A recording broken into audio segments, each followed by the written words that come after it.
अरविंद केजरीवाल को चुनाव प्रचार करने के लिए अंतरिम जमानत देना अब सुप्रीम कोर्ट के गले की हड्डी बनता जा रहा है।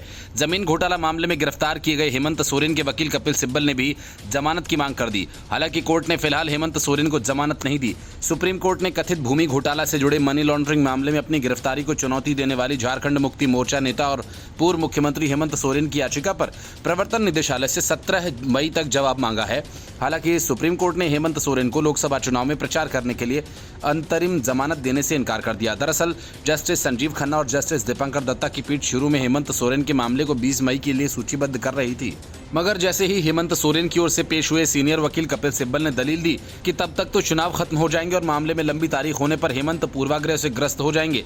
इसके बाद सुप्रीम कोर्ट को तारीख बदलकर 17 मई करनी पड़ी।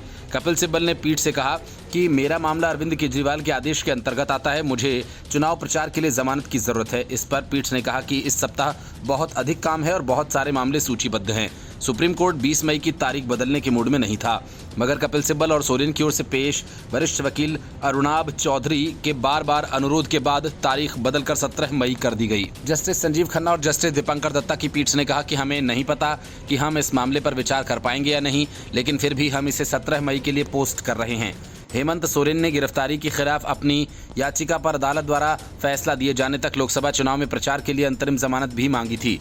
उच्च न्यायालय ने धन शोधन मामले में 3 मई को हेमंत सोरेन की याचिका खारिज कर दी थी और उन्हें जमानत देने से इनकार कर दिया था। इसके बाद हेमंत सोरेन सुप्रीम कोर्ट पहुंचे। सोरेन को झारखंड के मुख्यमंत्री पद से इस्तीफा देने के बाद 31 जनवरी को ईडी ने गिरफ्तार कर लिया था। इस समय वो न्यायिक हिरासत में रांची के बिरसा मुंडा केंद्रीय कारागार में बंद हैं। ईडी ने आरोप लगाया कि सोरेन द्वारा करोड़ों रुपए की जमीन हासिल करने के लिए फर्जी दस्तावेजों का इस्तेमाल कर डमी विक्रेता और खरीद दिखाकर आधिकारिक रिकॉर्ड में हेरफेर के माध्यम से भारी मात्रा में आपराधिक आय अर्जित की गई थी। अंतरिम जमानत पर रिहा होने के बाद केजरीवाल ने हाल ही में कहा था कि हेमंत सोरेन को गिरफ्तार होने के बाद अपने पद से इस्तीफा नहीं देना चाहिए और इस्तीफा देकर उन्होंने बड़ी गलती कर डाली। Report news of India.